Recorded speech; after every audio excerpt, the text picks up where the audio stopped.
know what? Okay. Yes, sir. Hey, ladies and gentlemen, welcome to the ATX Metal Podcast.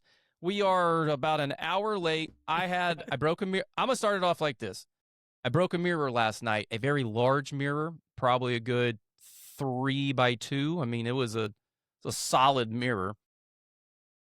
We'll get more into that, but I think that's where I'm gonna put my conspiracy theory hat on and say that's kind of why we're having the technical difficulties today. We got Release the Captive, but what we're gonna do right now is we're trying to make this the most pleasing podcast, audio, visual, conversation. But you're gonna join us on this journey because instead of us figuring out all the tough shit and then just presenting you this beautiful presentation, you're going to go for a journey with us. So right now, what I would like you guys to do is what we just practiced. Go around the room, introduce yourself, who you are, and what you do in the band, and then we'll tell the story that we're getting ready to tell. Excellent. Yeah, absolutely. So yeah, remember, your microphone. yeah. So my name is Adam Delgado. I am the lead guitarist of the band. Only guitarist, actually, with the exception of the bass. And so what was the last question you wanted me to answer? That's good. We'll just keep moving. Okay. But it's who you are and what you do in the band. Hey everyone, my name is Trey Ledesma, and I sing for the band and also scream. All right, I'll pass that mic back. Hey, what up? My name is Danny from Mexico, Celaya, Guanajuato, and I'm the drummer for Release the Captive, baby. All right, Daniel, remember, you got to look at your camera. Copy. Gotta get that. Bingo. Last but not least. I'm Carlos Delgado. I play the bass, and I do backup screams for the band. Awesome. Well, ladies and gentlemen, that is Release the Captive. No, the interview's not over. But now what's getting ready to happen is we're going to add 2 more microphones to their setup. So what I would like to do, I would assume, Adam, that you're the one that's going to be getting the XLRs and everything. All right. So let's just do this. Trey, you give everybody a little brief bio on Release the Captive while he goes and searches for this. And for everybody listening and watching at home, what's happening right now is we're having a little bit of trouble trying to get the rhythm section back there hooked up, which I personally think you can't have a band without the rhythm section. You know what I'm saying? We need percussion. We need the, the snare bombs and the fat strings. So we need to get them in on this program as well. Because here at the podcast, we like to involve everybody. So Adam's going to go find 2 more microphones and 2 more cables. And while he's doing that, we're going to continue the interview because we want to get you guys in and out. I know it's Sunday. We just had a really bad storm here in Central Texas. It was kind of shitty. That we did. Yeah, that we did. And now the weather is beautiful. And it's, we want to be outside enjoying some sunshine and everything that Central Texas has to offer after some really terrible fucking storm. So, Trey, while the chaos ensues, oh, mind you, everybody, they just moved into this new space, so that's why it looks like a practice space. Trey, if you could, dude, this is gonna be great. This is just good. This is great. It's gonna be awesome. Tell us what Release the Captive's all about.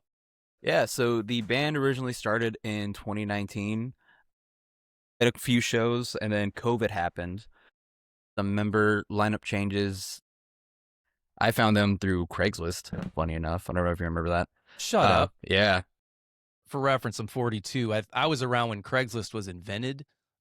So, back when Tom from MySpace and, everything was kind of cool. But anyway, so yeah. Dude, Craigslist, it's still there for everyone curious. It's out there. It's in the ether. And if you want to find bandmate, you can still go there, but you might find a serial killer now. But anyway, go ahead, Trey. Sorry. Yeah, the better option now is going through Facebook and doing like Austin Musicians Wanted, which is where we found Danny over here. Really? I've been on that. I'm kind of in that group, like just in the background, kind of seeing what's going on. Because not everybody. Every now and again, I get hit up, hey, do you know any drummers or vocalists or, stuff like that. So Austin Music Connection? It's either Austin Music Connection or Austin Musicians Wanted. Okay. One of the two. I think I'm like, as we were like searching for a new drummer, that's where like we end up finding Danny. Okay. But yeah, ever since then, we've been playing shows, writing new music currently. And yeah, like as you can see, we just moved into a new house. This is actually just me and Adam's house. Okay. And yeah, soon enough, like we'll start getting settled in, start practicing more, and start just writing some new tunes. Okay. Looks like we have one microphone that's ready to go. I did. I got it. Okay, let's give Backwards. it a shot. Danny, you want to test it? Nope. Echo. I can room volume, and we can cut all this out. So if we got to do some more stuff, it's fine. All right. All right. Now that we've got literally all of it figured out for everybody watching and listening, thank you for sticking around. This was 10 minutes of nothing but sheer fun and enjoyment for all of us all of us involved. So, Release the Captive, Austin, Texas. We're going on 7 years of being a thing. Is this the original lineup? No. Okay. So I'm the second vocalist, and Danny is also the second drummer that the band has had. Okay. So let's just go with who can speak about the OG origins. Yeah, I think that's more you. That would be me. Yeah, so the OG origins, man, this is a crazy story that I like to tell people because I never thought this would happen in my life, to be honest. I've been playing music for about 20 years of my life. I enjoy it. I absolutely live for this. But I also work for a living, right? But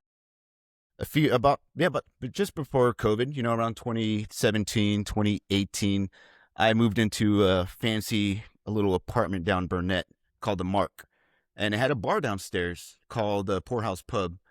Incredible bar, incredible people, really good employees, really great patrons. And I met Mikey, our original drummer. He was a bartender there at the time. And, one day he just found out, hey, I heard you, through the grapevine that you play guitar and you're pretty good at it. So he's like, so do you know any drummers in Austin? I said, I just moved here a couple years ago and I didn't know anybody. And he's like, well, I guess we're in a band.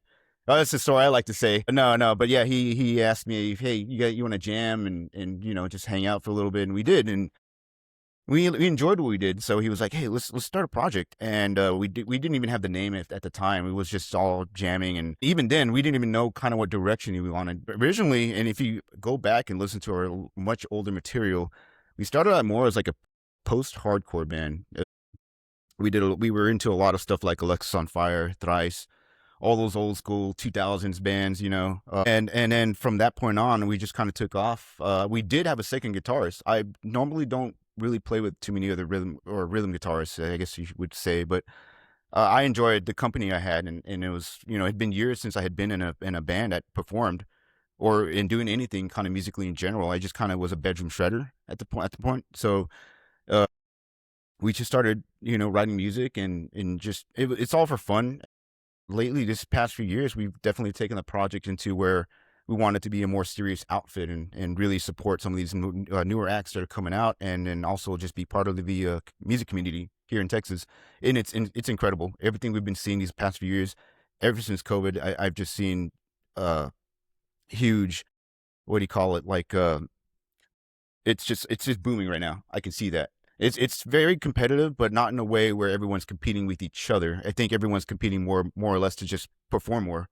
I mean, it's hard to get booking, right? Because everyone wants to play. But yeah, back to where the origins of the band that's pretty much more or less how we started. It was a fun project at first, and it was just for fun, and then it turned into a serious thing where we really wanted to pursue more hardcore and heavier music, and it eventually evolved into the new lineup that we have today. And we all had similar mindsets, if you will, that this is the direction we wanted to head into, and it's been a lot of fun ever since. But we definitely would like to keep the professionalism of the music coming at us, because we don't want to be another cookie cutter kind of thing. It's just more like it is fun, and we're having a great time. I definitely want that to be the point of us performing, but at the same time, I want us to also be taken seriously. So but yeah, it's been a fun ride so far, and I want to hopefully continue to keep doing it.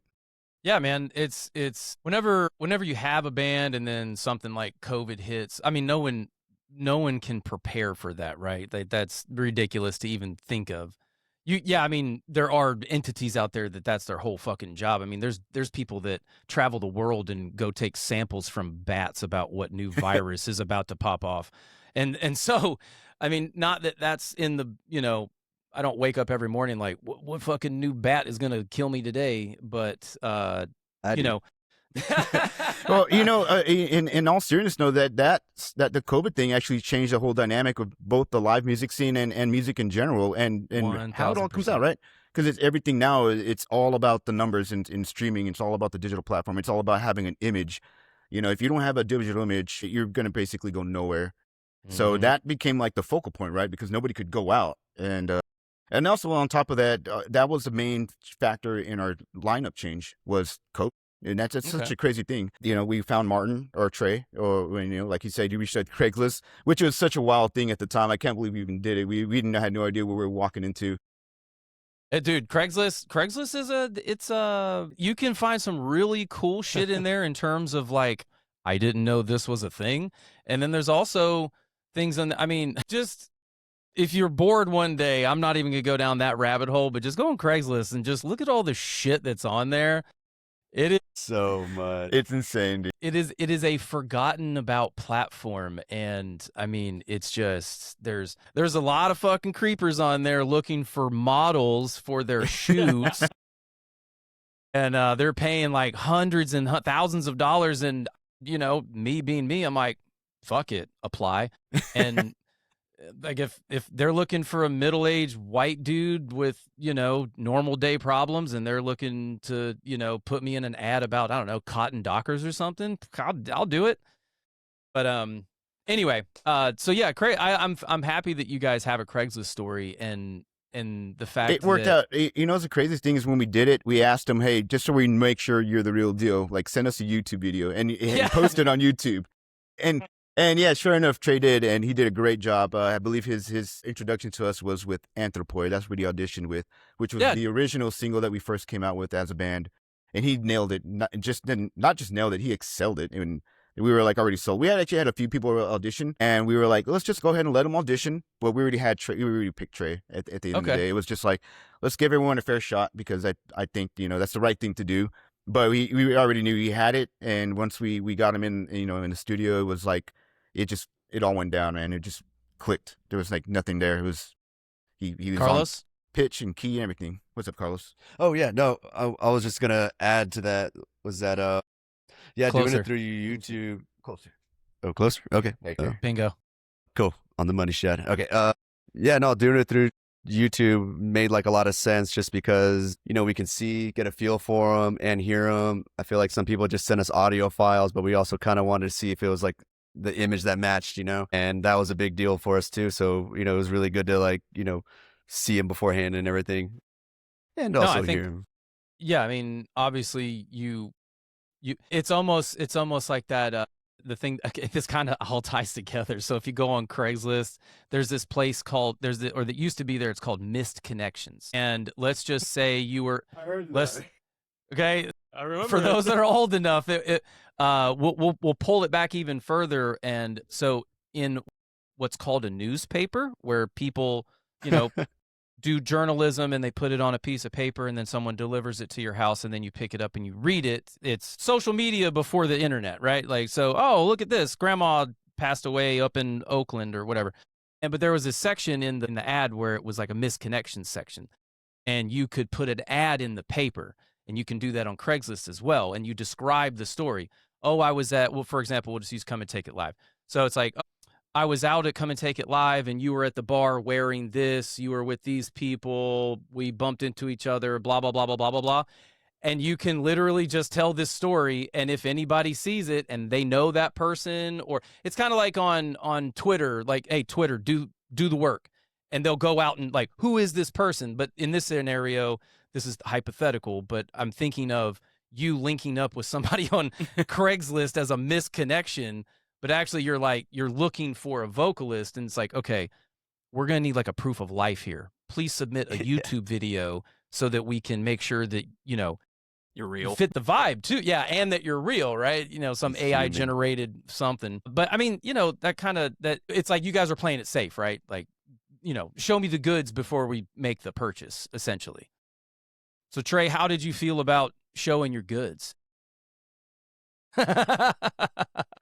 Oh, it was fun, man. Like, I was already recording on my own for a little bit, just doing vocal covers, and funny enough, I also auditioned with the Northland cover and a Slipknot cover. I think I sent them both. Yeah. Okay. And yeah, Is but that I more? never. Was that to like just show your diversity, or Yeah, those are favorites? yeah, like I already was working on those covers and just to be like, hey, here's what I sound like. And then I had to figure out how to work a camera at that point. So it was like, okay, here's what I look like as well. So whenever I was doing Anthropoid, of course I wanted to make sure I did the song justice, but I wanted to do my own thing with it.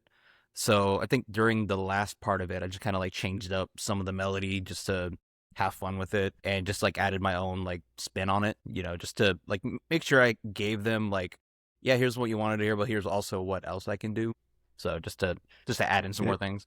Can you still find those videos on YouTube? Yeah. So if you want to see his audition, it's on there. So it's not a unlisted thing, right? No, it's yeah, I think it's like, Good. open to the public. You just got to look up like Martin L. Anthropoid. Yeah. That's definitely going in the show notes. I'm gonna find it. I'm gonna link it, and I'm just gonna put click here. Wow. Okay, so we got a Craigslist kind of vibe going on, which I approved. I kind of want to get, like they have those little patches you can wear or you can buy. It's like YouTube University. It's yeah. I want to call it like Craigslist certified, right? With the battle vest. Yeah, yes, that's I want everybody to know that, I'm hey, I'm Craigslist certified. It's almost like getting Meta verified or verified on Meta just to make sure that like, yeah, I'm a real person, like I'm Craigslist certified. Come on. Right. Come on. Street cred. All right. Yeah, street cred. In 10 years, people are like, what the fuck is Craigslist certified? Like, oh shit, you didn't know about that? Damn, yeah, there was this whole thing, Hey, dude, you just had to be there. You just had to be there. Yeah, man. you just had to be there. It's like, oh, man, a time and space, or a space and time. So let's get to the music. For people that aren't familiar, I know that Trey, you just listed off a handful of bands that, for your audition, which does show a good range.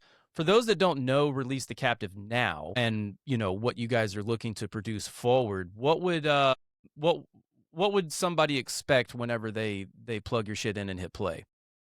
So the newest kind of material we're working on is more new metal. There's like a new metal revival right now. There is. It's Not saying all that we're cyclical. trying to capitalize on it, but we definitely want to like showcase like our own uniqueness towards it. Like we definitely have like our own like up and comings with new metal. I know these guys love like Limp Bizkit and Korn and whatnot. There's nothing wrong with that. Oh no, okay? not at all. There's nothing wrong with that. They put me onto it a little bit, so I'm like more like Good. into it now. But Good.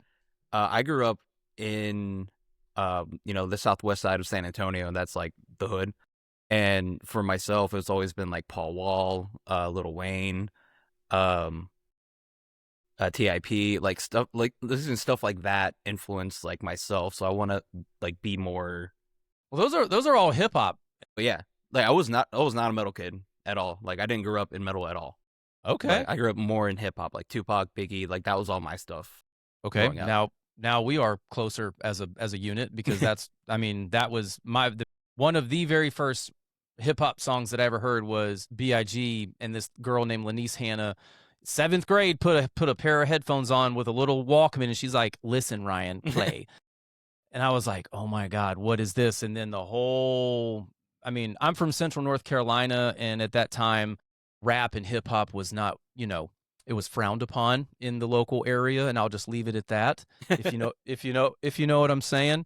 So all of my CDs, got ruined. And anyway, I'm sorry, I'm reliving a moment here in my younger days. But yes, I do. I am an avid fan of not only yesterday's hip hop and R&B, but also none of the mumble rap shit. I would have lived without that. But that's good. So how did you go from a hip hop kid to metal? The whole new metal thing and all this stuff, these are different elements, and Trey having such a diverse background. My brother and I, Carlos, we grew up primarily on like old school, 80s Eddie Van Halen and Ozzy Osbourne and stuff. Yeah, I'm sorry for those. These are brothers, Mhm. right? Yeah. The Well, the Delgado brothers. Yeah, Del Delgado brothers. Yes, sir. Yes, sir. Yeah. Sorry. Go No, ahead. you're good. And yeah, so our father, our dad, our old man, he was a huge Eddie Van Halen nut, Ozzy, and everything like that. So we always had these records on hand. We would play them all the time. So I guess you could say that with Martin or Trey's upbringings, with his rap and hip hop influences, and then mine and Carlos's kind of old school '80s metal influences, and then we're trying to make this whole like new metal thing kind of come together with more dynamic and kind of more diversity to it. So yeah, it definitely has elements that you could probably pull from a lot of these eras, that we're describing here, and we're really excited about it because it's kind of our own uniqueness to it. Yeah. Hearing something like like a new metal song, but hey, there's a crazy '80s guitar solo in it, or Yeah. a genty breakdown. Those are things that we're really excited about introducing into this genre. And we're not trying to reinvent the wheel here. We're just having fun with it and seeing if it picks up. And so far we've been putting out this new material, and we haven't even actually released it officially, but we have been playing it live lately, and it has been very well received. Fans, audiences, they enjoyed it a lot. We did a South by show last month at the in the middle of March, Empire Control Room, and surprisingly, it went surprisingly well. Actually, we were the only metal act that night, and I don't even know how we got booked that show, to be honest. But yeah, it turned. Trey's really, really good Daniel, about you booking got your stuff. own camera. Look at that. It's okay. But yeah, it went really well, and it was really, really fun and awesome to see, a lot of our new material really picking up.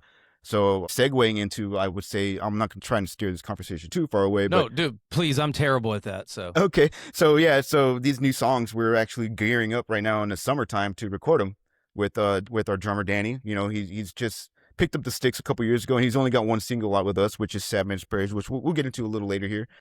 But yeah, we're in the plans right now to record these newer songs, and I want to hopefully release them over the summer. And right now we've been test driving them. We're reworking some parts and stuff and seeing how it goes over. And it's just been really, really awesome to see everyone really get down with it. So yeah, we're really looking forward to it, man. We have a busy summer ahead of us. Got a lot of work in front of us, and we're just going to keep, chomping down and see what we can do. yeah, man. You said something there that I want to make sure that we highlight is that you have songs that you play live but are not released, correct? That is correct. Okay. So for those listening and watching, this is why you need to go to local shows, is because this has been a pattern ever since music has been created. Like he said, they go and test drive it. It's the in-car test. So first they do the mix, they'll go to the in-car test. The in-car test pass, they put it on stage. Maybe I know some bands might go out of town to kind of, flesh some stuff out because they want to show the hometown crowd, what it exactly looks like. But then there's this other option where they're like, fuck it, the hometown crowd's going to tell us what we really need to know. So let's go practice this. So I think that's great. So the point of this message here is go see the locals, because you're going to there may be a chance more times than not that you're going to hear songs live that you may hear later down the road that are, maybe a little more polished. Maybe they might have a little different mix on them, or might be a little bit of an arrangement change. But the cool thing is you heard that song, and it will only ever be played like that ever once. There will never be a repeat, right? Absolutely. Yeah, that's it. And that's you're absolutely right, Ryan. That's exactly the kind of promotion that we need to be, helping people with is, don't be afraid to put yourself out there. And it's great. You are absolutely, there's nothing wrong with you putting unfinished material or material that you're working on. I mean, it's a great way to test it, like we were just saying. And you see how people respond. And a lot of times you might be more surprised than anything, We've actually been playing with another group who just came up. You might have already talked to him or heard of him or they killed her. Yeah. No, they did they did the Battle for Vakken. That was actually the first time I ever seen them.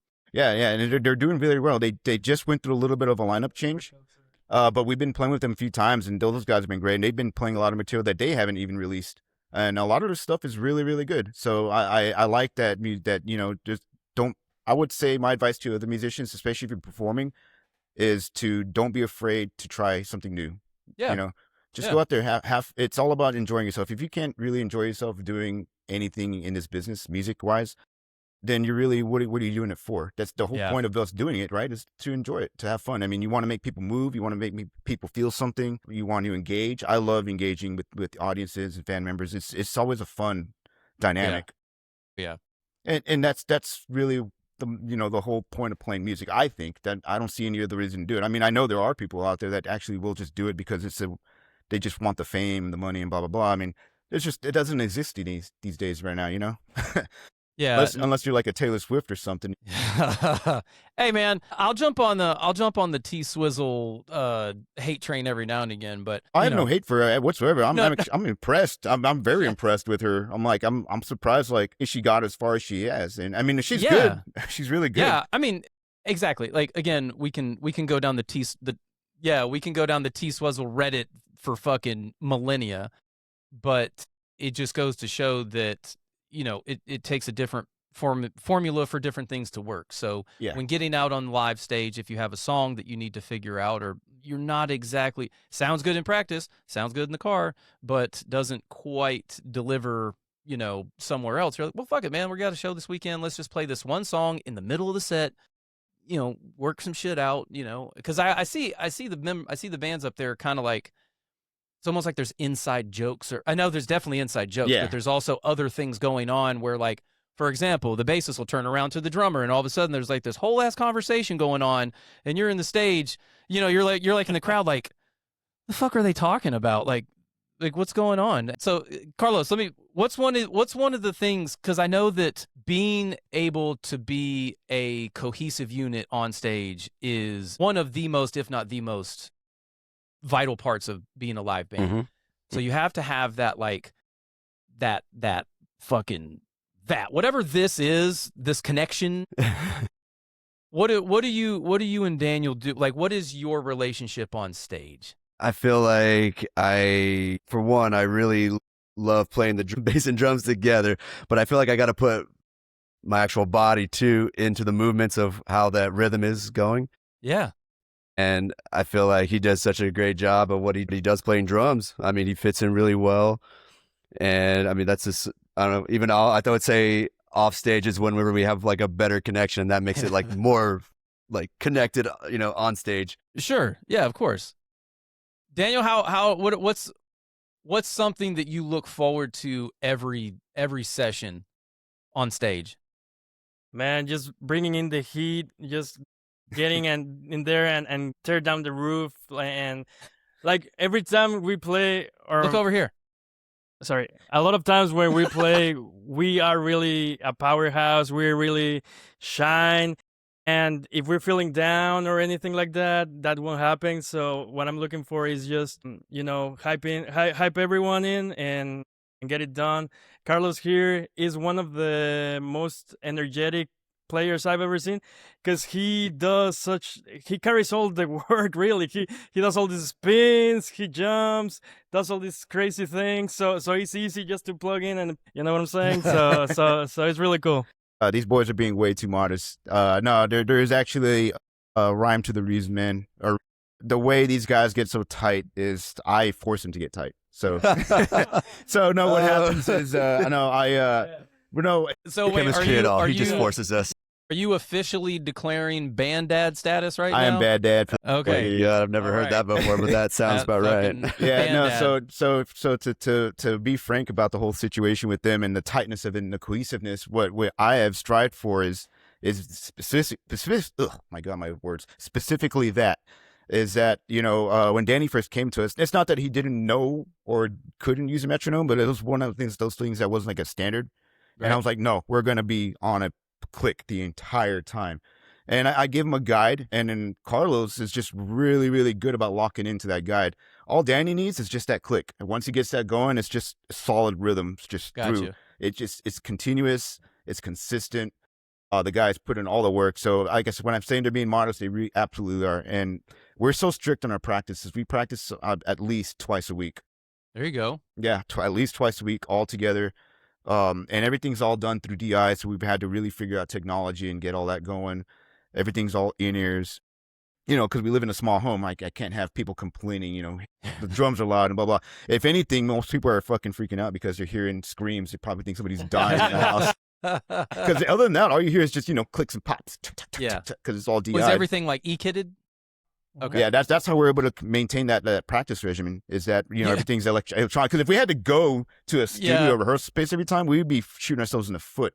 I keep thinking about this. This it's just stuck into my head. It's one of those that you just scrolling and the algorithm's like, Yeah. watch this, and it's like what you hear, and it's like the band on stage. Yeah, exactly. And then it was like what they hear, and it's just, you know what I mean? Because it shifted from the video shifted from the band being played on stage with obviously like a layered audio track over it, and then it shifted over to like the band practice, and everybody's got their headphones on with an e-kit, so all you hear is just like, and then you just hear the strings plucking, and the vocalist is just kind of, you know, so it's like I understand what you're saying, that the worst part of your practice is screams. Yeah. And so I would just you should like go around to your neighbors, just the immediate ones. I'm assuming you're in an apartment, probably. Or No. house? We're renting a home, so a house is fine. Yeah, we're fine in a house. It's just funny that's literally what it is. Is you know, I'm sure people are walking their dogs and you're hearing just nothing but like a pterodactyl coming out of the house. Oh yeah, I've had my partner come in between like just getting groceries or something, and she's like, during practice, all you hear is just tapping and then screams. She's like, I'm gonna go to the gym. Bye. But you know, in all seriousness, is that it's really played to our favor. You know, we've gotten very tight, very cohesive. So when you ask that question to Carlos and Danny, I'm like, oh man, these, like, I have to say they're being very modest. They're way better than they give themselves credit for. Danny, he's a pro with the metronome. He knows how to use a guide track. All of us do, but I mean, you know, it's crazy. And I like that you brought up the whole thing about how what you do in the studio and rehearsal, how do you get that to translate on stage? And that's a big thing. I see a lot of bands that can release digital content, but it's all overproduced. It's all cut up. And, you know, when they go to perform it live, they can't even do the damn thing. And half the time they have to use backing tracks or guide tracks to be able to get them to do it. We do all that beforehand. So when we get on the stage, we're not even needing any of that material. As a matter of fact. So when you get on, you have no click. I have the click is only being fed to Danny. That's it. He's the only one with the click. Everyone else just follows him. We wanted to keep it as live as possible. I can appreciate that. And also the click helps us keep on time. You know, you come and take it. They're very strict on their time sets. So we want to make sure. And that should be a general application to any venue you play. You always want to be on time. Yes, sir. So, you know, if they say 25 minutes, 25 minutes. And as a matter of fact, when we curate a set, it's not going to be 25 minutes. I'm like, we're going to make it about 23 minutes. So we have a couple of minutes of leeway. Always want to be prepared. Ladies and gentlemen, this is a professional tip from a local band. Okay. This is one of the things that I've learned. So I, as you guys know, I'm a judge here and there. And that is probably one of the highest or most heavily weighted scores is your time. You could kill the set. You could have the most people show up.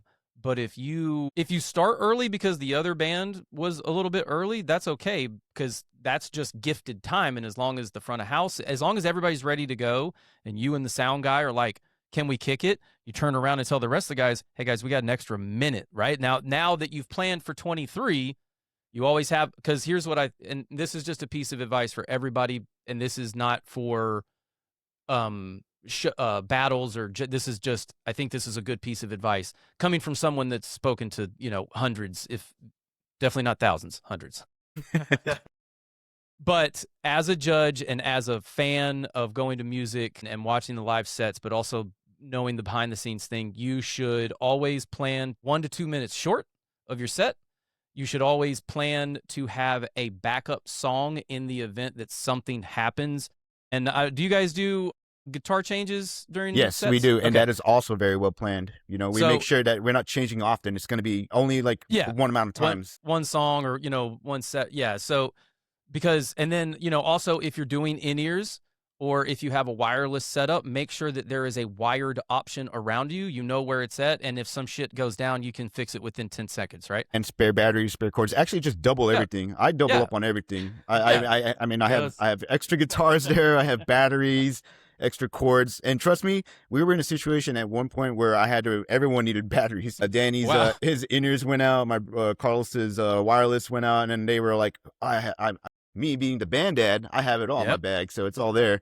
So I had the extra cords, extra batteries, and I wanted to make sure that we built total redundancy into our setup. I want to make sure that, you know, we get up there, we're ready to perform. I want to be the fastest person to set up. I want to be the fastest person to get down. Yeah. You know, we set ourselves our time limits. As a matter of fact, we record a lot of our own videos. And here's another thing that I would consider crucial advice: your setup and breakdown. It's got to be almost instantaneous. 7 minutes. 7 minutes. There's exactly. Yeah, It is. We It probably is. crushed that. it's so crucial. And honestly, setting up is a lot longer than breaking down. Breaking down, all you got to do is just chuck it off the stage, dude. Just get it off the stage. Unless it's the backline cabs, don't fucking touch those. Right? Yeah. Other than that, if it doesn't need to be up there, just throw it off the stage, dude. Brother, that's happened. They've started raking off cabs. We're like, whoa, whoa, whoa, whoa, whoa, whoa, whoa. Yeah. He's like, and the guy was, and that's it. He was just in go mode. He was like, oh my God, dude, I'm so sorry. He was like, cab, cable, cab, snake. Fuck, that's not mine. Bring it back. Oh yeah, no, know your own stuff for sure. But Yeah. yeah, I get it. But people jump in, they want to help, and that's so awesome when people do that. But know what you have. Always keep an inventory list of your gear. Oh, But these are all just some small things. So I am kind of a nerd, and this is something that other nerds have told me, especially if you've got one of those like spaceship quad core racks that you're just hauling in and hauling off. Yeah. Anything that has a lid on it, as soon as that lid opens, there needs to be a list of everything in that bag or box or whatever. Even if it's just a guitar, just lift the lid. It just says fucking guitar. You look down and you're like, that's a fucking guitar. Close lid, lock, and move on. But yeah, because I mean, I know you guys struggle with, especially Come and Take It, even though it's a big venue, it's a tight space back there with load in, load out. Yeah, so there's yeah. really only room for realistically 3 setups total. I mean, drums, forget about it. Maybe 1 set at best, 2 if you're really squeezing it. But I think that's great that you guys are thinking, you're already that far forward. So, set time on and off, tear down on and off, backup song, backup gear, backup batteries. Do you guys have backup musicians? Actually, I wouldn't say. I'm not going to say no. I think the only person. Yeah, no. Like I said, the next step. yeah, no. You're like, I'm going on vacation. I need a break. Hey, Tommy, you want to come in? Okay, thanks. Nah, Yeah. you know, actually speaking to that, to be fair, you know, we're all working musicians here, and we've every time we book our shows, we make sure they're planned out in advance. We do get the ones on the whim, and we'll take course. those when we can. And they're always a lot of fun, but they're always the most stressful because they're not planned. So most of our gigs are usually very well curated, very well planned out. All of us have scheduled time off. We make sure that we're all available. You know, and if, you know, things hit the fan, because they will, life happens. It'll, you know, it's life throws curve. As a matter of fact, I can tell you this for sure. Last month, I actually had a little bit of a breakdown of just stressed out with work and stuff. I didn't even think I was going to be able to pull through. We had a show that weekend, and honestly, if it wasn't for the guys here, I probably wouldn't have pulled through. Man. But yeah, I mean, all that is very important to us. Like I said earlier at the beginning of our conversation here, was that we wanted to, from where we started as me just hanging out at a bar, starting this band with a project with just a bartender, to where we are now, where we want to be considered professionals. And I like to think that people take us professionally, you know, they take us serious. And it's been like that. We've gotten very good responses. My first thing too, also, again, more advice I guess I could give is get really, really chummy with the sound engineer. Every venue you go to, man. Yeah. Buy him a drink if you have to, dude. That is your friend. That is your best friend for that night, dude. You may not like him as a person, but as a professional, that dude is your bread and butter. And if Right. you got a beef with the sound guy, your sound is going to be absolutely shit. Yeah. And That's extra fucking preparedness here is, you know, my thing. We actually have a PDF of our stage setup. So that way, when we have a stage plot, we just give it to the sound engineer. Just Hey, what if you get your own sound engineer? if I could afford one, you want I to? don't know. Hey, man, just You available? okay. Look, I know in my ear, I know what sounds good, but Yeah, I think that's a big thing too. Is that's why I have to give them You a lot of credit, man. It's like they have to curate to every single band that gets up there. yeah, because I mean, everybody has a different tone. They have different techniques. They have different instruments, different amps, different cabs, different drum heads, different tunings. It's just like fuck, and you can only make everything sound as good as it can sound, because it where it starts is with the musicians. right? Exactly. You can push the gain, you can bring down stuff out of the fucking higher frequencies, but I mean, if I'll just say this, I know one of this Taylor. This isn't a call out. He'll tell you to your face, hit the fucking drum. Right. That's one of the biggest problems that he always complains about, is like, during their either sound check or during live, it's, you know, maybe there's not enough kick, maybe it's not enough snare. Crashes sound great, but his tom is flat. Like it's just stuff like that. But then, you know, then it kicks in over to other guitarists, like, you know, maybe he doesn't have the most really extravagant setup, but he does have it fucking dialed in and his pedals are great, but there's just something he can kind of tweak. But if it just comes to like actually playing your guitar, okay, for vocalists, right? You got to be able to fucking project. Like some guys will cup the mic hardcore style, and then other guys are way back here because they gotta belt it out. So Trey, how do you make the sound guy like you? Well, just basic etiquette, man. Like, yeah, don't cup the mic for sure. Unless it's an ARF, right? ARF. Like you gotta right. You gotta get the grit for the Yeah. ARF. Anyway, But also just be 2 inches away from the mic, like, and don't smell it. that's A lot of people do this. That's it. Yep. Like, The pickup, right? yeah, the pickup and sniff. I've seen that a lot. And yeah, just keep it right here. Like, I have it right here, just 2 inches. You just gotta leave it right there. There you go, folks. 2 inches from your mouth. That's where it needs to be. That's Actually, it. that'll just be the headline. Release the captive. 2 inches from your mouth. We're gonna put that on a t-shirt. Oh my gosh.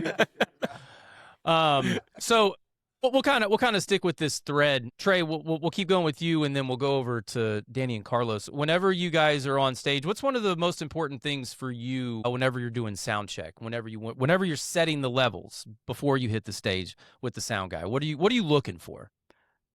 For myself, I just want to make sure I can hear myself through the monitor. And I started recently just putting in just one earbud. That way I can hear my chest voice, and also I can hear the stage monitor.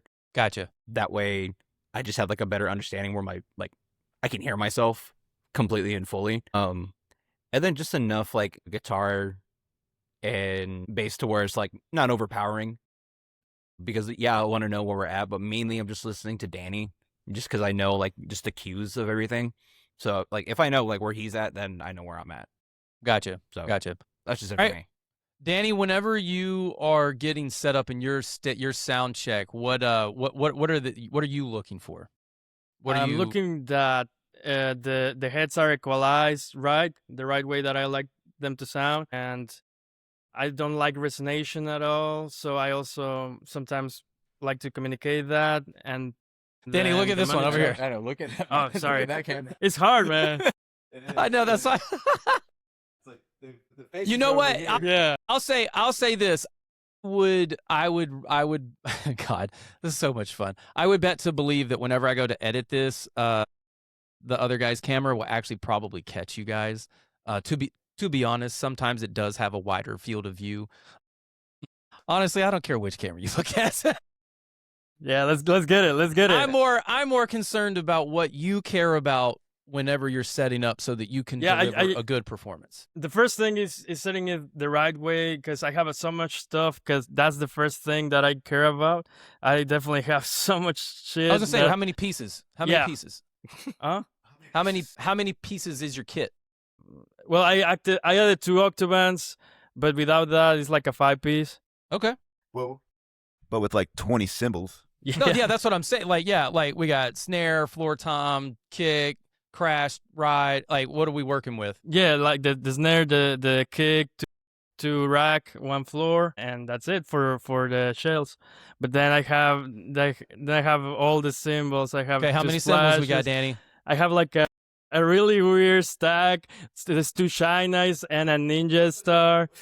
Shit, I don't know, like 11, 12. Okay, so we've got somewhere close to a 10 to 15 piece drum kit. Yeah. Okay. Yeah, something like that. Okay. So that's the first thing I want to, get out of the way.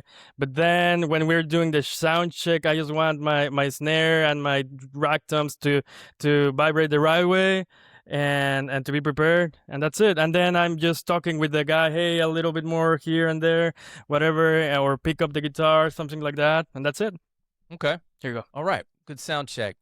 And then last but not least, the thickness of the thickness. What is the glue? I call the bass the glue. Everyone Man. says you don't need bass. I I disagree you do. strongly. You fucking do. You need you need all 4, 5, or 6 strings, whatever the guy's working with. Yeah, So- 7, whatever. No one's counting, really. Well, man, no, definitely the bass is the glue. I feel like, man, I don't know. I feel like I'm the quickest to put all my gear up and take it down, so I'm always the one also helping out.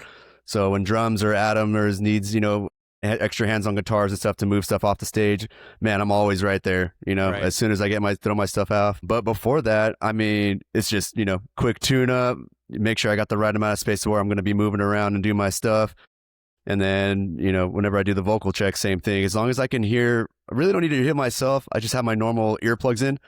But aside from that, as long as I have some guitar in the wedge and, Danny's right there next to me, I usually just follow that and be all right. I've definitely, have wireless, you move over to the other guitarist and you can't hear anything except the guitar. So, that's right, pretty. yeah, because you're almost switching to like his setup in a sense. Exactly.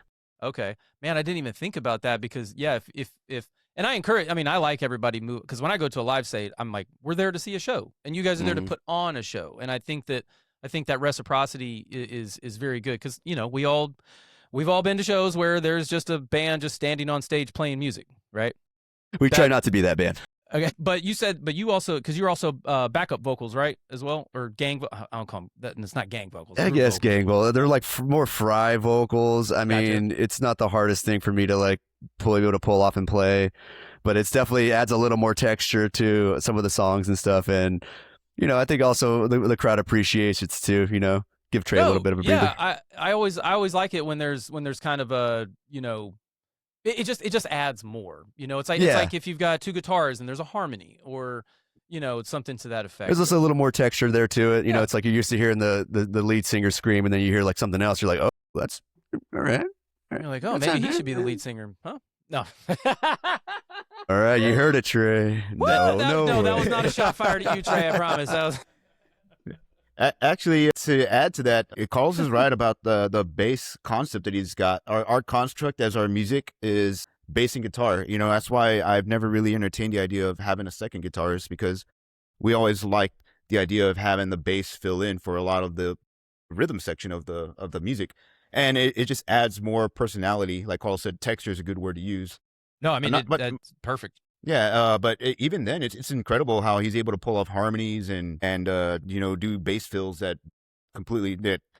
I love bass. I just love the bass and guitar dynamic, and I like that. That's the option we chose. It was I could have easily auditioned another guitarist and filled in some extra rhythm, but we prefer the sound, and as it comes from our early influences like the '80s stuff. When it was Ozzy, it was just Randy Rhoads and Rudy Sarzo on the bass and guitar. Fucking 4-piece. Legends. Yeah. Then you got Van Halen and Michael Anthony, just bass and guitar, and their music was always incredible, and we just love that dynamic of that type of music. Yeah. And having to do that, and then also play the stuff we play today, gets a little. That's where I think it gets interesting with our sound is that it's not a typical 2 twin guitar harmonies, metalcore stuff, blah blah blah. It's actual like really well written bass parts, really well written drum parts and guitar parts, and everything acts in harmony. Everything that we do, like I said, has a reason for it. And Carlos's and Danny's presence is just undeniable. When you see those guys on stage, they're hitting. Like Carlos said, man, that guy moves. He moves, man. And Danny's a personality, and he's got the whole Danny. We call him Danny the Aztec, man. He's got this whole Aztec thing and showmanship. That's so important to us. That's a big thing, and I think it's big in music. Like you were just saying earlier, it's like I came to see a show. I don't want to see a couple dudes just looking down, just staring, and I don't want to see what you do in your room, bro. Like, yeah. I want to see what you do on stage. Go. Yeah, man, move. That's the point. Move, shake your hips. Move a little bit, shake your butt, and get people moving. Oh, it all is in the hips, ladies and gentlemen. It's I all agree. in the hips.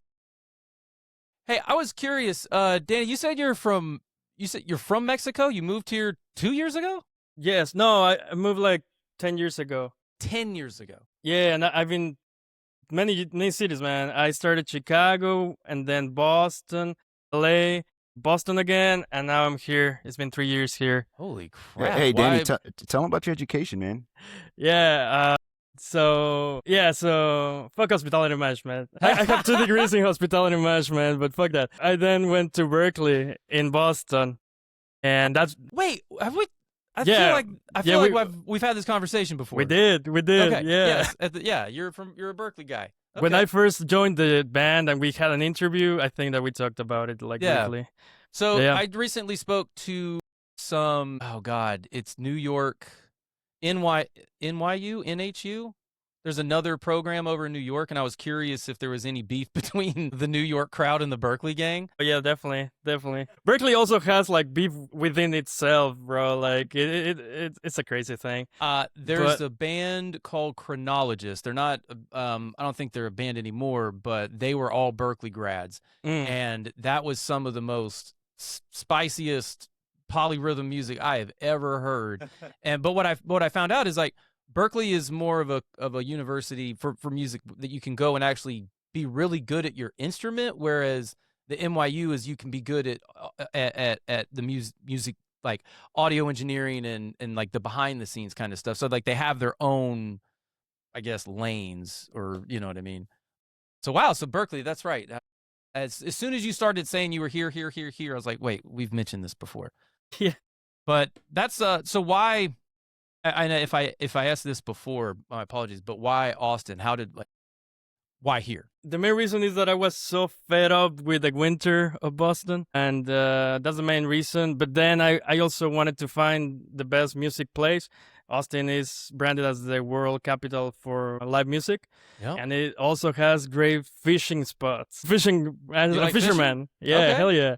So I was like, you know what? Let me check that out. Are you more lake or sea? It's lake all the way, baby. Lake yeah. fishing? Okay. Yeah, right. sea is nah. We're gonna get a boat. We're gonna go out. All right, fuck yeah. We've had this conversation, RTC. No, let's get our own boat. This is why I'm reiterating to myself. It's like conversations with people are like writing music. I just have to keep practicing. So, dude, you could ask my wife. I ask her when she goes to work every day, and there's a calendar on the fridge with her work schedule every day. And I'm the one that told her to put up the whiteboard work schedule. But yet every day I ask her, hey, what time you going to work? Ryan, you ask me this every fucking day.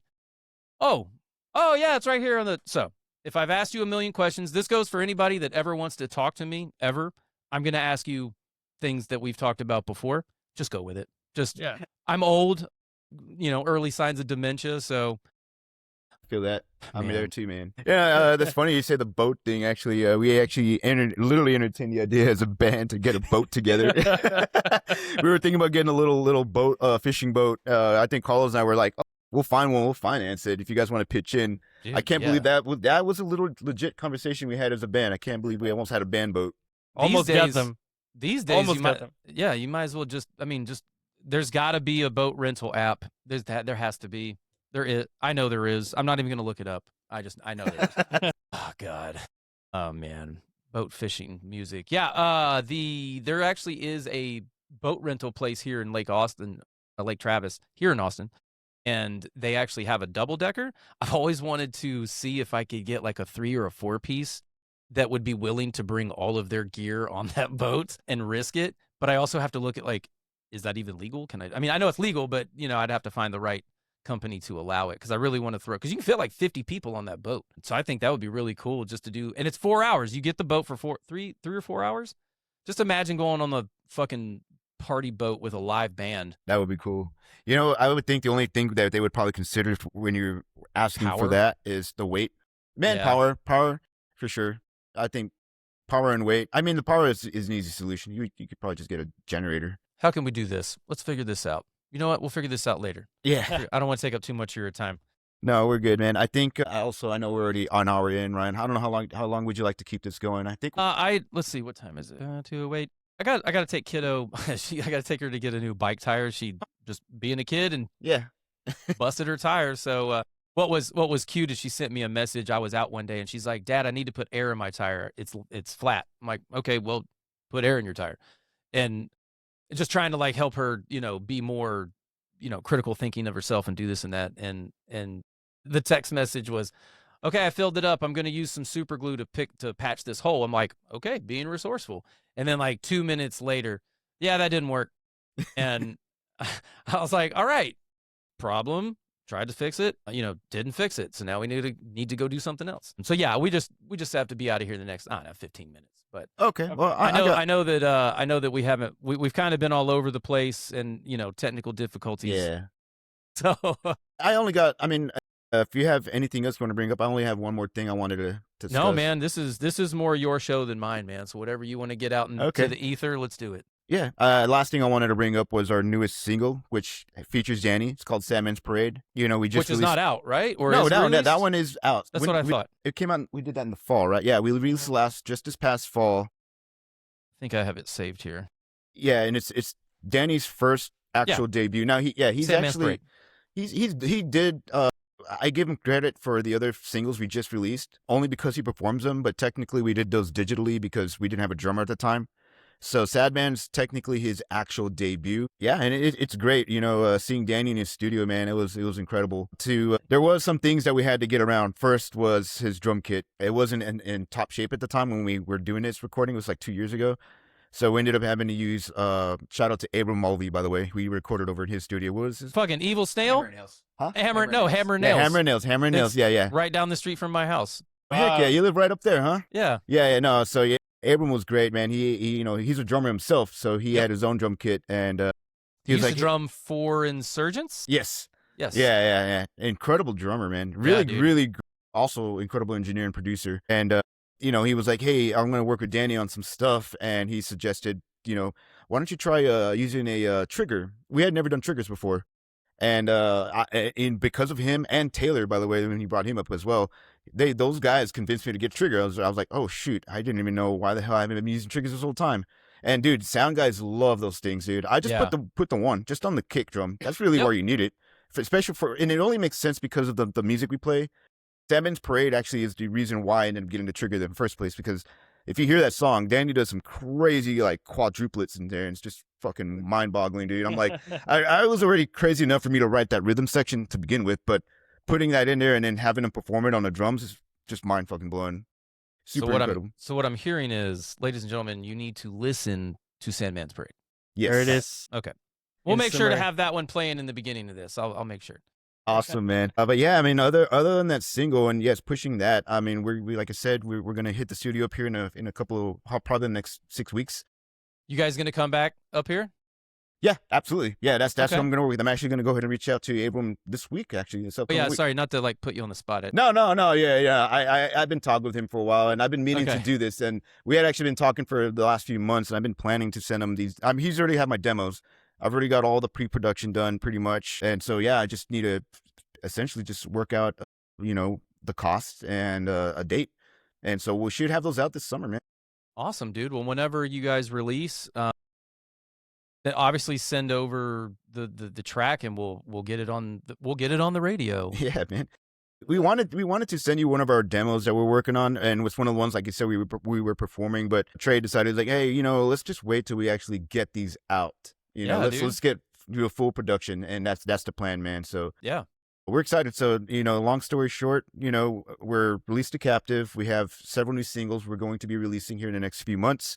We have been a band for approximately 6 years. We're excited. We got a show at Come and Take It Live with who is it? Poet. Something the Poets. Poet the band. Poet the band. Poet the band. Poet the band. And then Shout out. And then we also have another show with Kilter at Ragnar's on May 30th, which is going to be an incredible show. I think Silence Becoming's on that one. Mhm. There you go. And 719. I think After Dark Society, right? It's After Dark Society. Yeah. Okay. Yeah. Oh, That's actually, right. Can you see that? He's probably got the flyer right there in front of him. Nope. We actually added a an opener for that show as well. Oh, cool. Yeah, what's his name? It's like Everybody's scrambling for the flyer right now. Yeah, no. it's called he's a rapper. It's called like Boycott something. Okay, so this is May 30th at Ragnar's. This is the one we're talking about right now. Yeah. With Oh, Kilter. Boycott the World. Yeah, Kilter's the headliner. It's After Okay. Dark, us, and Silence Becoming. Silence Becoming. I don't know who Trey said we got as Yeah. opening, but I know why I said 719 because Skylar is the drummer of Silence Becoming. That's why. Okay. But Got yeah, it. Boycott the See, World will also be on that bill. Boycott the World. There you Yeah. go. Yeah, I can never keep up with the drummers in any of the Texas scenes because they're practically in 3 projects. A lot of them for are, yeah. Yeah. I think at Danny's some like, I'm in 6. yeah, I think at one point Hunter with Restriction, he was like, "Hey, you guys need an extra drummer just in case." So like you said, do you have musicians on Yeah. standby? I mean, actually we do. Hey man, session musicians here in Austin. I mean, I was fortunate enough to work with an organization called the A&R Foundation. They are a nonprofit that help musicians basically just become better at their craft, but an all encompassing. Like, are you good at business? Are you good at finance? Or do you have an LLC? Do you have your rights to your music? You know what I mean? But it's a so if you guys want to take advantage, I mean, if you guys want to look into it, just A&R Foundation. Again, it's a nonprofit here out of Austin. What I was getting at is they basically had this kind of program that they were putting people through, and I had to basically I didn't score the sheets. It was just there was a point system, so it was like if this is true, then 5 points. If this is not true, then 0 points. So there was no like bias. Yeah. And I got to kind of see a behind the scenes of what it actually takes to be a band in today's world, like you were talking about. And the one thing that I do see missing that I think is where I want to try to kind of fit in or fill the gap is the A&R, the artist and repertoire, because even major labels have kind of they don't really do that anymore. There's no scouting. There's scouting, but you can just see who, like you said, how many TikTok streams? Yeah, followers that's do what you they're have? looking for now these days, man. Yeah. That's like real talent is really hard to find now. I mean, because a lot Right. of people are. It's so easy for me to just digitize everything, and you have AI and quantizing and all that junk, and it's just the music just starts to sound very phony. Yeah, Yeah. and and I really want to. I'm sorry, I'm shuffling through some documents here. Oh, not here. We go. So like a TikTok or an Instagram body count, like a number count, isn't going to give you things like this, like a one-off demo that is signed by the band with track labels and you know what I Yeah, mean? dude. Yeah, that's what I'm saying. Yeah, that you don't get that. But this is part of being a musician that I think is lost, Mhm. right? Right. No, I'm sorry, not a musician, as a band. Yeah.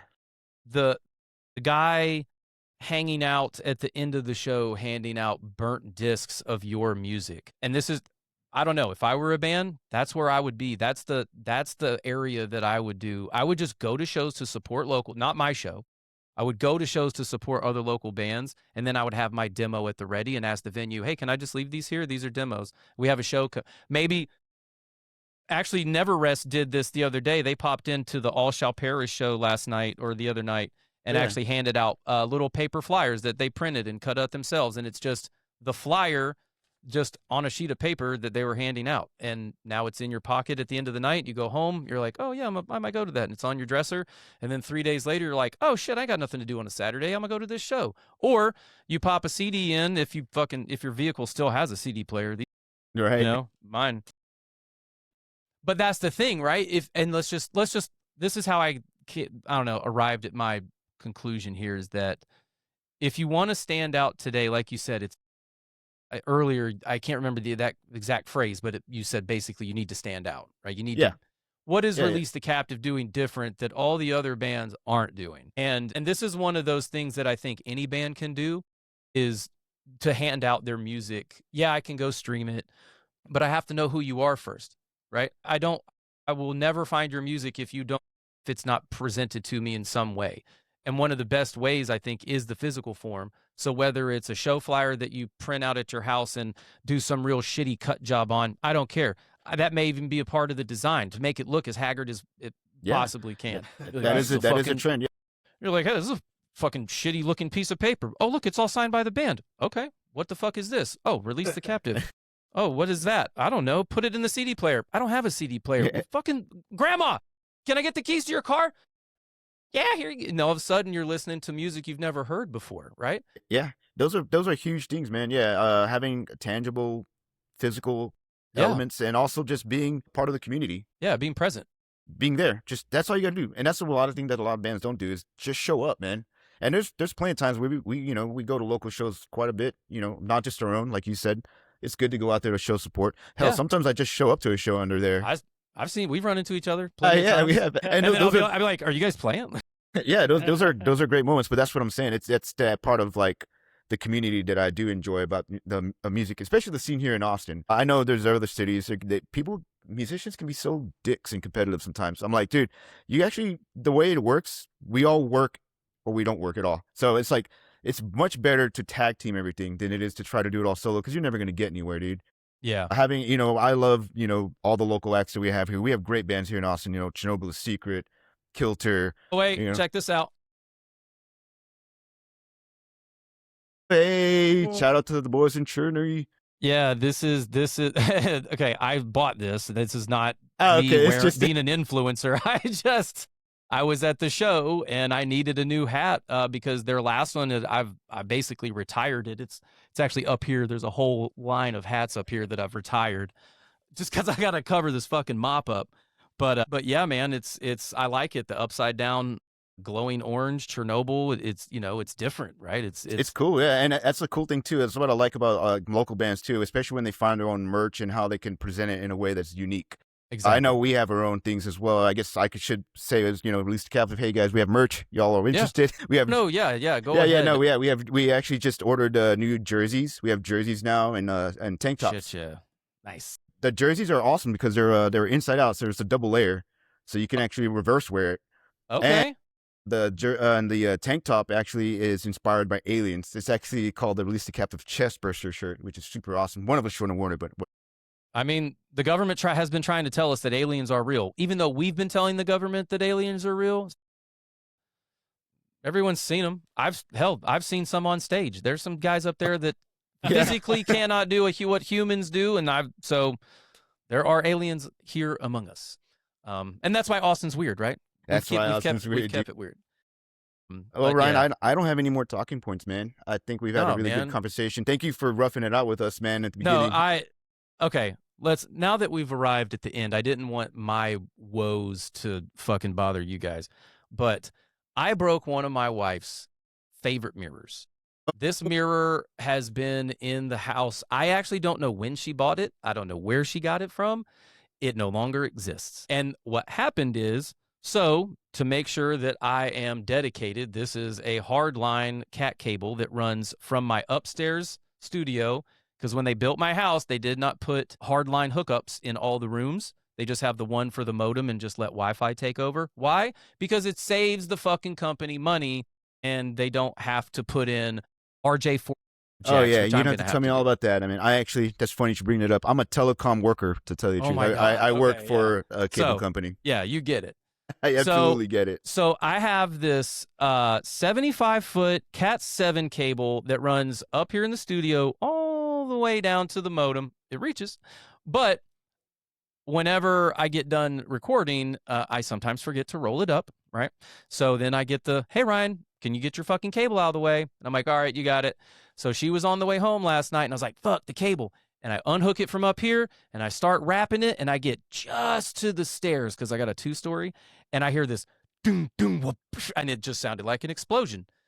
And my daughter's downstairs, we have a cat downstairs, and then my friend Chris was over, and I was like, who died? And I go downstairs, and the mirror is just laying there face up, just shattered.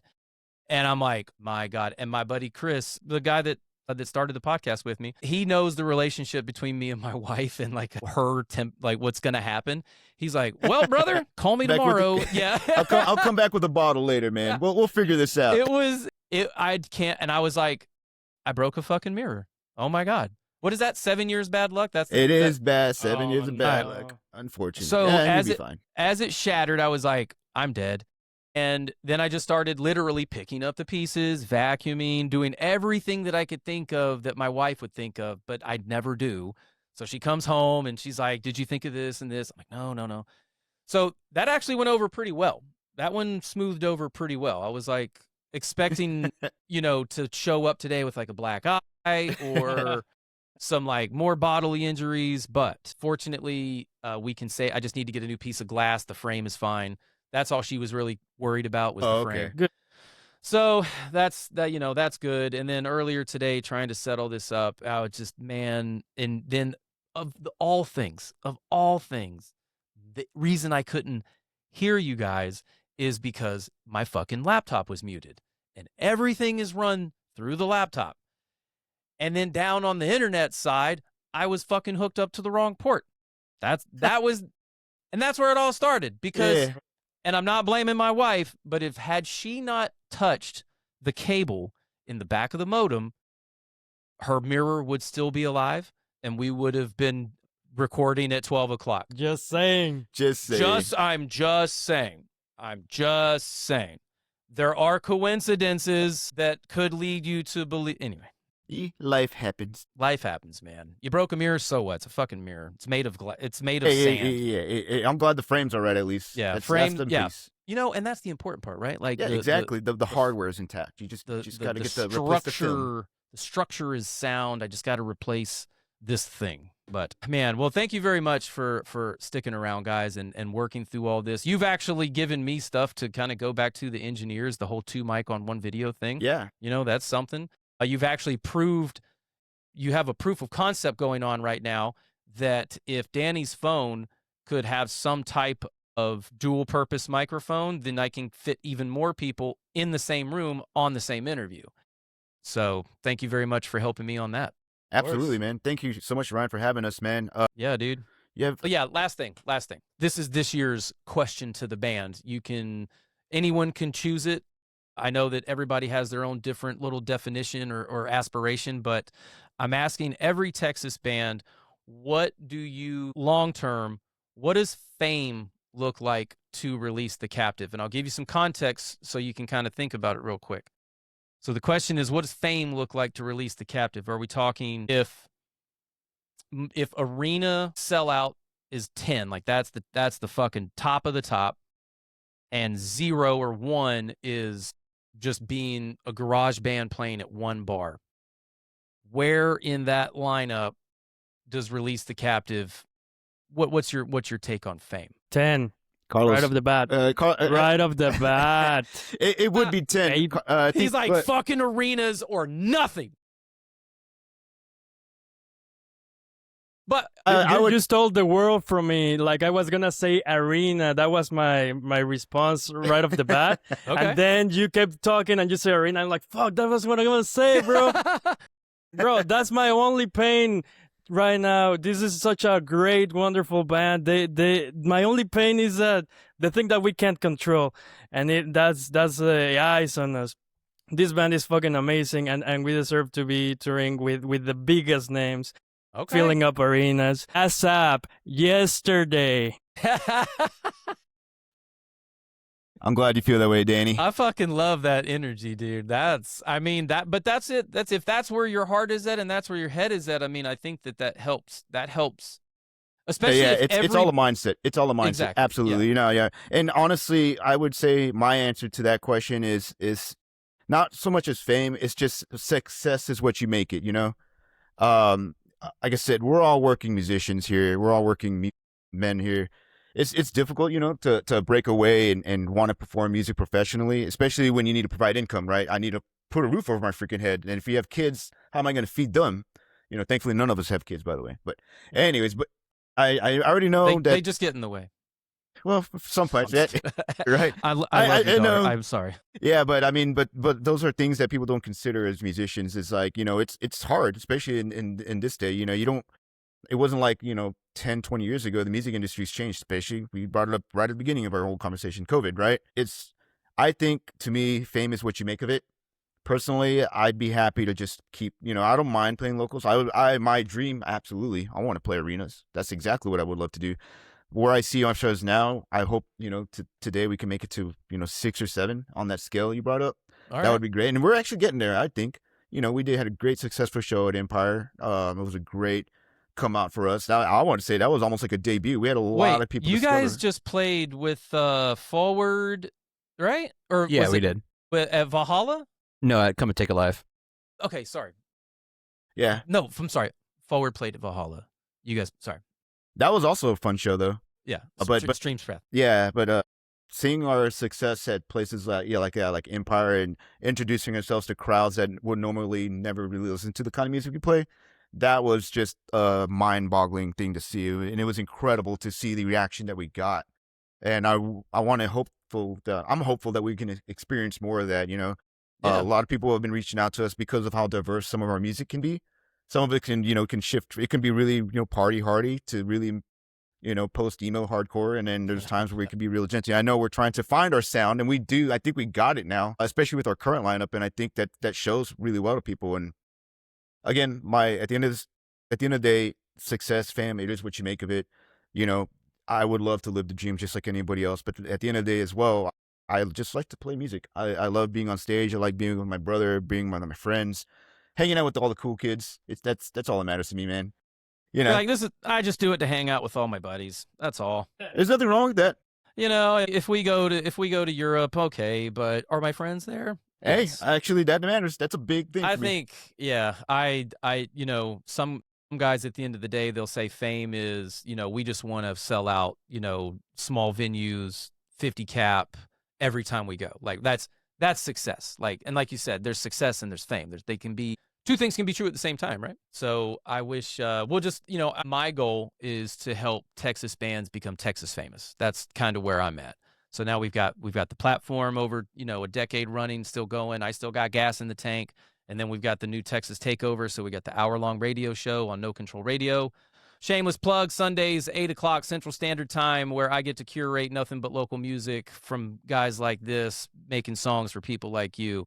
And the rules are, it's just anything Texas, related to, adjacent to. I always try to throw some fun one in there, like your uncle from El Paso that ripped one, that ripped a set in the 90s on a demo and on a fucking tape somewhere. Like, give me that tape, I'll digitize it, we'll play it. And then obviously we play all the big names, Kubla Khan, Invent Animate, The Sword, Pantera. Fucking, I found out Drowning Pools from Dallas. I didn't know that. I've never. So Pools freaking awesome, dude. Get to play their music too. But again, the Texas Takeover, in my opinion, is for the, the locals. And yeah, I'll pepper in some stuff. I mean, I'm staring at a Life Cycles fucking vinyl that I just bought, and they're on tour with Silosis and Bleed From Within and GAG, Great American Ghost. So being able to seeing locals tour with international acts and international acts coming to us with our guys on their tour, like that's, God, so fucking cool, man. It is. And, being able to be a part of that is neat. So if I can help in any way that I can, I'm definitely going to, give it my all and try to give you guys as much exposure as I can. So speaking of exposure, we'll round out the show with let everybody know how they can get a hold of you and support you. So if you got like a website, a merch site, all the ats on the Instagrams and shit. Yeah, so you can follow us at Release the Captive Band on Instagram, Release the Captive on Spotify, Apple Music, Facebook, all that good stuff. We do have these two do are I don't know.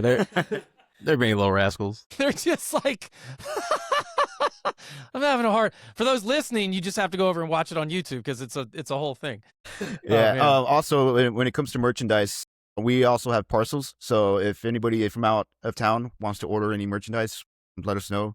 We'll mail it for you. Cool. No shipping costs. So we do have an there we email go. or a website for that. If you go to Bandcamp/Release the Captive, Gotcha. then yeah. So Bandcamp's where the merch is at? Yes, sir. yes. Got it. Okay. Love me some Bandcamp. Yeah. Awesome platform. All right. Percussion section. You guys got anything? Any final shout outs? Any thank yous? Thank you for everybody listening and supporting us throughout these years that we've been a band. And, we'll continue to keep rocking out for y'all if y'all show up. So And Check out even if they don't show up, Carlos. Nah, even if they don't show up, Fuck 'em, I'll be the one right? playing for Yeah. just me. Just, you know what? We'll just do some garage hangs. I'll bring a 12-pack over. Tell your neighbors to fuck off for 2 hours. Yeah. Hell no. We'll just throw a whole block out. Or party. just invite them. Just throw a Yeah. block party, right? Yeah, Hey, there you go. I will fully fully support that with some fun. Yeah. So Cool. Hey, man, put it out there. That sounds like a fun. Danny, what you got, man? Just check out this summer we're gonna drop 2 bangers, Certified, All the Crowd Pleasers. Is these two songs? I mean, all of them are fire, but these 2 songs have been a fucking revolution, and we're about to go in the studio, get them done, clean, polish, all for you. So please check that out. It's gonna be dope. Yeah, definitely let him do all of your marketing. Yeah, that makes so much more sense. It's got so much energy. Just like He's he, Craigslist like, all right. certified. Yeah, exactly. I was just over here thinking like how I like yeah, Craigslist certified. You know what I mean? Because like, hey, Carlos, I see you over there throwing up gang signs. So just that next time, Craigslist certified.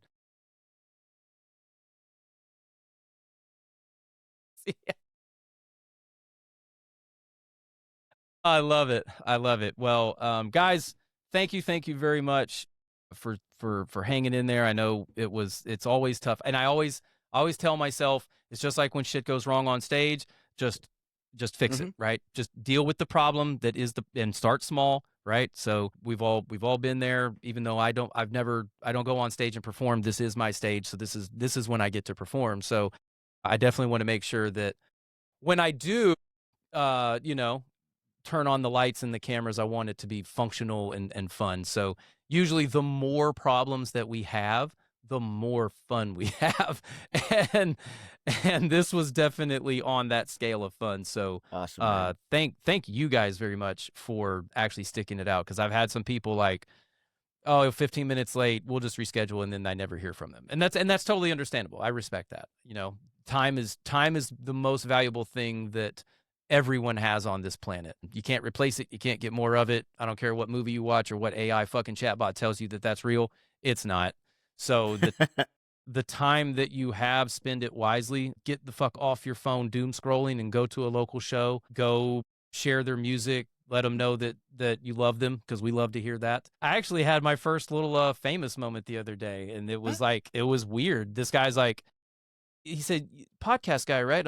I was like, yeah, man, just whatever. I was like, who are you? He's like, you don't need to know, but I need to know who you are. And I'm like, am I on a fucking list? What?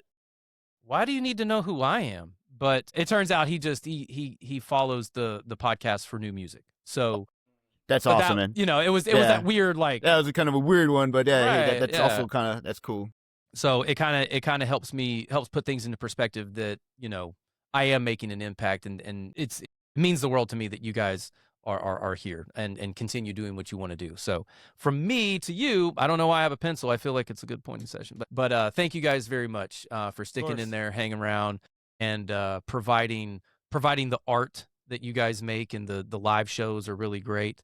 And then also, like you said, going out to support locals when it's not even your show, right? Just go to a show to see a show. So with all of that said, ladies and gentlemen, thank you very much. My name is Ryan.